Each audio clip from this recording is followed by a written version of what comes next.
ప్రియతో దేవుని చిన్న మాట. ప్రియ శ్రోతలందరికీ నా వందనాలు. అందరూ బాగున్నారా?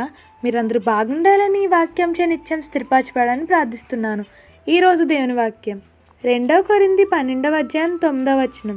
అందుకు నా కృప నీకు చాలును, బలహీనత యందు నా శక్తి పరిపూర్ణమగుచున్నదని ఆయన నాతో చెప్పెను.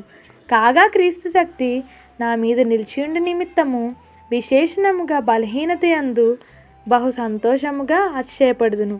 ప్రియ దేవుని బిడ్డలారా, ప్రతి వ్యక్తికి ఒక బలహీనత ఉండును. దాన్ని ఇంగ్లీష్లో ఎక్లీస్ హీల్స్ అందరు. గ్రీకు కవి హోమర్ ఒక గ్రంథము రాశాడు. దాని పేరు ఇలియడ్.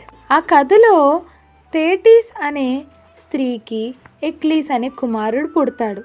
ఆమెకు ఒక అదృశ్యవాణి స్టిక్స్ అనే నదిని, ఆ నదిలో పిల్లవాడిని ముంచితే వాని శరీరం మొత్తం వజ్రకట్నంగా తయారవుతుందని చెప్తుంది.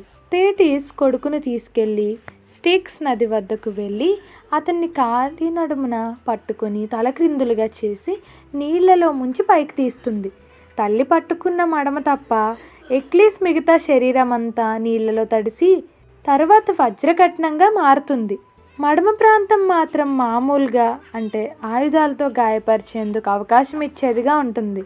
అదే మడమకు ఒక విషబాణం తగలడం వల్ల ఎక్లీస్ చనిపోతాడు. మన బలహీనతలను ప్రభువు వద్ద ఒప్పుకొన్నచో ఆయన మనలను బలపరచును, లేదా మన బలహీనతలోనే ఆయన మనల్ని వాడుకొను. బైబిల్లోని చాలామంది భక్తులు బలహీనతలు కలవారే, కానీ ఆయన కొరకు గొప్ప నాయకుడైన మోషే నోటిమాంద్యం కలవాడు, కానీ ఆయన ఒక గొప్ప నాయకునిగా వాడుకున్నారు.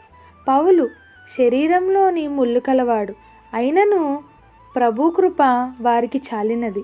కాబట్టి ఓ సహోదరి సహోదరుడా, అటువలే మనము కూడా మన బలహీనతలను ఒప్పుకొని ఎడల ప్రభువు వాటిని మార్చి మన బలహీనత యందే ఆయన బలమును పరిపూర్ణము చేయును.